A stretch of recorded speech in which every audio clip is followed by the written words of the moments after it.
Welcome to our college briefing show. Today, we're diving into some fascinating stories from around the world. First up, even though HIV cases are dropping in Hong Kong, the city still faces hurdles like late diagnoses and stigma. Experts say a multisectoral approach involving government, private sector, and education is key to reaching their 2030 goal of ending HIV as a public health threat. So, there's still work to be done, but hope remains. Next, we head to Maryland, where the Preakness Stakes brought a lively crowd full of excitement and betting frenzy. However, behind the scenes, economic turmoil caused by tariffs and market instability has led to lower attendance at major races, even as betting records are broken. Many see the race as a brief escape from financial worries, but the future of this historic event might be uncertain due to ongoing economic challenges. Finally, in international news, Israel is reportedly planning to divide Gaza into 3 controlled zones unless Hamas agrees to a ceasefire. With ongoing bombings and ground offensives, civilians are caught in the crossfire, and the humanitarian crisis deepens. The international community watches anxiously as the conflict continues to escalate, highlighting the urgent need for a peaceful resolution. Please continue to watch for more detailed insights. South China Morning Post highlights Hong Kong's impressive progress in HIV prevention, with a steady decline in new cases over 9 years and a prevalence rate significantly below the global average. Yet, beneath these promising statistics lie concerning trends such as late diagnosis, which often involves individuals outside high-risk groups, and persistent stigma that discourages testing and treatment. The article underscores the necessity for a comprehensive, multisectoral approach that expands prevention efforts, enhances access to PrEP and PEP, and integrates age-appropriate sexual education in schools, measures aligned with international best practices but still lacking in Hong Kong. The city's ability to meet its 2030 goal hinges on overcoming these barriers through increased investment, collaboration, and science-based policies, rather than moral or religious objections, to sustain and accelerate its HIV fight. BBC's coverage of the Preakness Stakes reveals how recent economic turbulence, sparked by Donald Trump's sweeping tariffs and policy shifts, has cast a shadow over American sporting traditions and the broader economy. The event, a symbol of American sporting grandeur, now faces declining attendance, down significantly from its peak, yet still sees record-breaking betting figures, hinting at underlying economic distress. The article draws a poignant parallel between the thrill of betting on horses and the volatility of the stock market, suggesting that increased gambling may reflect consumer anxiety and financial insecurity amid political upheaval. Maryland's plans to revamp Pimlico Racecourse and the surge in wagering underscore a resilient yet uncertain economic landscape, where traditional festivities serve as fleeting escapes from national and personal instability. Yahoo US's report on the city of St. Joseph, Missouri, paints an optimistic picture of local development and civic pride. The mayor's speech enumerates a broad array of infrastructure projects, from new animal shelters and aquatic centers to renovations of key landmarks like City Hall and Missouri Theater. Investments extend to the airport, education, and private enterprise, exemplified by a $95 million expansion by Daly's Meats, which promises to bolster local employment and produce a significant share of U.S. bacon. The mayor emphasizes that despite challenges, the city's ongoing growth and revitalization efforts, such as expanding the landfill and demolishing blighted houses, are signs of a community on the rise. This narrative of progress, driven by strategic public and private investments, aims to foster civic pride and optimism, suggesting that even small towns can look forward to a brighter future.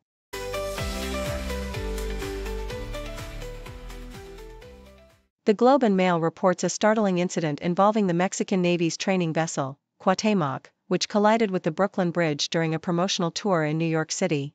As the ship navigated the East River, its mast, flying a vibrant Mexican flag, scraped beneath the iconic bridge, causing damage and prompting emergency responses. Eyewitness videos captured the moment the vessel drifted dangerously close to the edge of the river, raising concerns about injuries and safety. The Mexican Navy confirmed the vessel's damage and halted its voyage, emphasizing their commitment to personnel safety and transparency. The Cuauhtémoc, a symbol of maritime education, was en route to multiple ports across the Atlantic, making this unexpected mishap a notable interruption in its international journey. The Globe and Mail details a somber discovery in Ontario's Tyendinaga Mohawk territory, where human remains were found near Highway 49.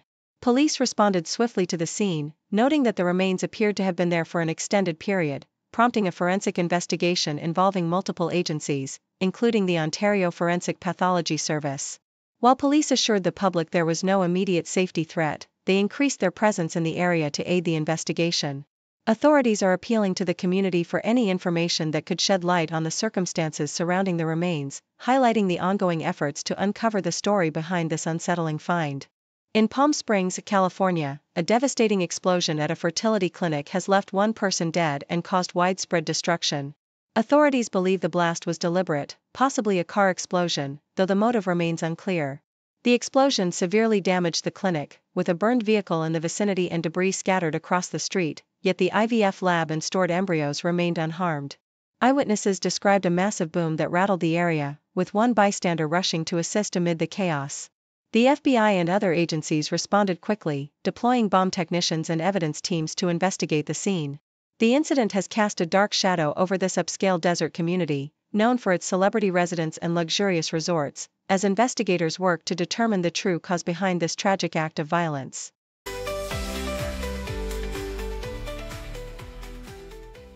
ABC reports on Laura Jones, a young woman whose grief is rooted in the trauma experienced by her ancestors, specifically the stolen generations of Indigenous Australians. Her journey of healing reveals a profound connection between inherited trauma and cultural loss, supported by her great-aunt Auntie Lorraine Peters, a survivor who was taken from her family at just 4 years old. Scientific advancements in epigenetics are beginning to shed light on how trauma can influence gene expression across generations, aligning with Indigenous wisdom that trauma and resilience are passed through bloodlines and stories. Auntie Lorraine emphasizes the importance of returning to country and cultural roots as a form of healing, illustrating that intergenerational trauma is not only a psychological burden but also a biological legacy that can be addressed through reconnecting with land and community. BBC explores the evolving perception of the Menendez brothers, who murdered their wealthy parents in 1989 amid allegations of sexual abuse and trauma. Once widely condemned as spoiled and greedy, recent cultural shifts, sparked by social media, documentaries, and the Me Too movement, have fostered empathy for their claims of childhood sexual abuse. This re-examination has influenced legal proceedings, with a recent court ruling opening the possibility for parole, and public opinion increasingly sympathetic. The case exemplifies how societal understanding of trauma, especially sexual abuse, has transformed over decades, highlighting the potential for rehabilitation and the complexities of justice. Political considerations, especially California Governor Gavin Newsom's stance, add a layer of controversy, as the case becomes intertwined with broader debates about criminal justice, trauma, and societal change. The Toronto Star details the remarkable achievement of Vancouver Island University students, who built the world's largest Nanaimo bar, a beloved Canadian dessert. Measuring over 21 meters long and weighing nearly 500 kilograms, this colossal confection broke the previous Guinness World Record and became a symbol of local pride.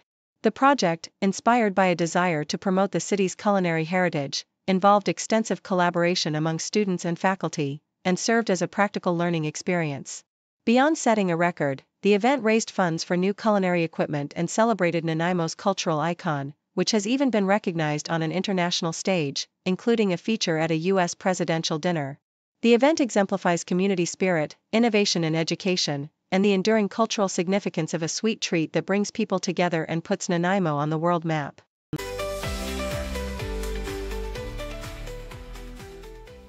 South China Morning Post vividly traces the origins of whiskey, revealing its Gaelic roots as water of life, a term that dates back centuries and encapsulates the spirit's mystical allure.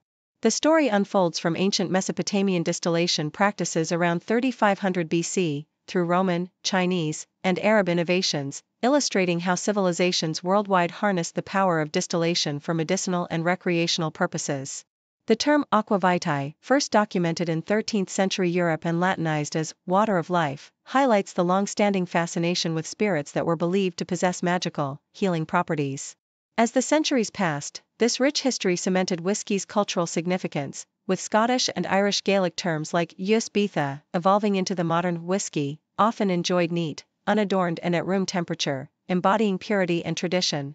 The Australian Broadcasting Corporation offers a compelling narrative about the science behind beef breeding, focusing on the Angus breed's rise from near obscurity to dominance in global markets. In 1978, visionary ranchers collaborated with Ohio State University scientists to develop the Certified Angus Beef (CAB) brand, emphasizing marbling, tenderness, and consistent quality to satisfy consumers' palates. Today, over half of Australia's cattle carry Angus genetics, a testament to generations of precision breeding aimed at optimizing flavor and resilience. Researchers are now exploring genetic mutations like the SLIC gene, which enhances heat tolerance and disease resistance, crucial traits amid climate challenges. Industry leaders emphasize continuous improvement, balancing tradition with innovation, to sustain demand and ensure the breed's future prominence on the global stage. The Independent reports on the escalating crisis in Gaza, where leaked Israeli plans reveal a strategy to divide the territory into 3 tightly controlled zones, potentially displacing hundreds of thousands of Palestinians. As Israel intensifies its military campaign, including ground invasions and relentless airstrikes that have claimed hundreds of lives, fears grow over a possible partition of Gaza, severing communities and restricting movement. Diplomatic efforts between Hamas and Israel are ongoing, but the leaked map suggests a grim future of separation and hardship, with roads and infrastructure already being destroyed to facilitate military objectives. Meanwhile, discussions swirl around controversial proposals, including the possible relocation of Gazan civilians to Libya, a plan met with international condemnation. The ongoing violence, marked by devastating civilian casualties and a humanitarian crisis worsened by a blockade, underscores the urgent need for diplomatic resolution amid widespread suffering and uncertainty.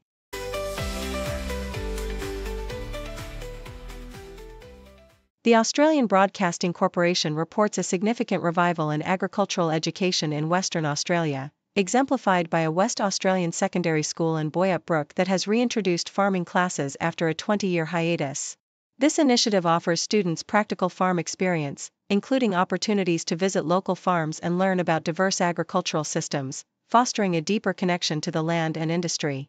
The program emphasizes foundational skills like farm safety and tool maintenance, while also integrating farming concepts across subjects such as math and science, thus enriching the overall curriculum. The school's enrollment has grown as the community recognizes the value of agricultural education, extending from early years to high school, with younger students engaging in sustainability and vegetable gardening. Additionally, new ATAR courses in agribusiness and agricultural science are expanding opportunities for secondary students across Western Australia, especially in metropolitan areas, where such options were previously limited. University of Western Australia's efforts to promote these programs are positioning the state at the forefront of secondary agricultural education, engaging industry stakeholders to support career pathways and ensure ongoing development in this vital sector. Meanwhile, the ABC details a complex and alarming case involving an 18-year-old man accused of making violent threats against an Adelaide high school and public events, including threats involving explosives and poisons. The investigation, described as the most intricate the Premier has encountered, involved over 100 police officers, multiple government agencies, and ASIO. The suspect allegedly sent threatening emails to Glenunga International High School and other organizations, demanding over $20 million in Bitcoin and cash, and claimed to be experimenting with explosives and poisons. His computer skills and hacking abilities are under scrutiny, and authorities are probing whether he acted alone. The arrest required a substantial operation, with the police taking measures to ensure community safety, and the case remains under investigation with the suspect in custody. The school community continues to be reassured of their safety, and authorities have extended security measures while preparing for the case's progression in court. Thank you for tuning in. The content above showcases the latest briefing reports and analytical synopses, thoughtfully curated by the 6Do team. These insights stem from a wide array of reputable media outlets, think tanks, government sources, and specialized experts worldwide. We encourage you to explore these sources for a comprehensive perspective. Keep in mind that while the content may not always align with the official standpoint of 6Do Brief, it's not meant to be taken as absolute directives for decision-making. Comprising seasoned media professionals, learned scholars, and accomplished scientists, the 6Do team embodies a trailblazing, fully independent media entity. To customize 6Do Brief to meet your professional needs, you have the option to subscribe to a diverse array of briefings on our website, 6dobrief.com. Regardless of your location, you can conveniently receive 6Do Brief via email. Scrolling through the headlines, another crazy day. 6 degrees of stories, connecting in their way. From the weather to the sports, and everything we see. People making news on TV screens for free.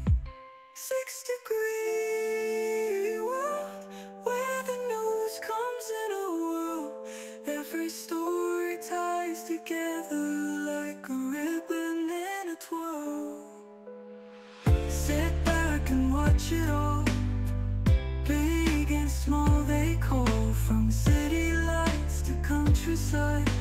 connected after all.